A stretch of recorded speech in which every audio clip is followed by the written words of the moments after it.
இந்த லிஸ்ட்டில் நம்ம நெக்ஸ்ட்டு பார்க்க போகிறது இவங்கள பற்றி நிறைய பேருக்கு தெரியாமல் இருக்கும். இவங்க பேர் வந்து தீபா பாலு. இவங்க நிறைய யூடியூப் ஷார்ட்ஸ் இல்லைனா வந்து அந்த வீடியோஸ் இருக்கும் இல்லையா, ஒரு ஷார்ட் ஃபிலிம் மாதிரியான வீடியோஸ் இருக்கும். அதில் வந்து சின்ன சின்ன ரோல்ஸ் வந்து பண்ணிட்டு இருக்கக்கூடிய ஒரு ஆர்டிஸ்ட். ஸோ இவங்களுடைய வளர்ச்சி வந்து நான் ஆரம்ப காலத்துலேருந்து ஃபாலோ பண்ணிட்டு இருக்கேன். கிட்டத்தட்ட ஒரு 2-3 வருஷமாக இவங்களை ஃபாலோ பண்ணிட்டு இருக்கேன்.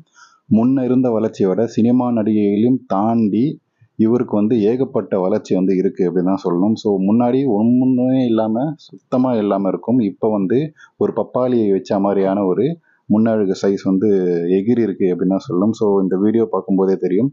ஸோ இவங்களை கண்டிப்பாக தெரியாதவங்க ஃபாலோ பண்ணுங்கள். தீபா பாலு அஃபிஷியல் அப்படின்னு இருக்கும். ஸோ அதில் வந்து கிட்டத்தட்ட ஒரு 2 வருஷத்துக்கு முன்னாடியான ஒரு வீடியோஸ் இல்லைனா வந்து ஃபோட்டோஸ் போட்டிருப்பாங்க. அதை போய் பாருங்கள். அதுக்கப்புறம் வந்து இப்போ போஸ்ட் பண்ணியிருக்கக்கூடிய வீடியோஸ் அண்ட் ஃபோட்டோஸையும் பாருங்கள். அவங்களுடைய வளர்ச்சி வந்து கிட்டத்தட்ட 3 மடங்கு ஏறி இருக்கும் அப்படின்னு தான் சொல்ல முடியும். ஸோ கண்டிப்பாக மிஸ் பண்ணாமல் போய் பாருங்கள். தெறிக்க விடக்கூடிய அளவுக்கு என்டர்டெயின்மெண்ட்லாம்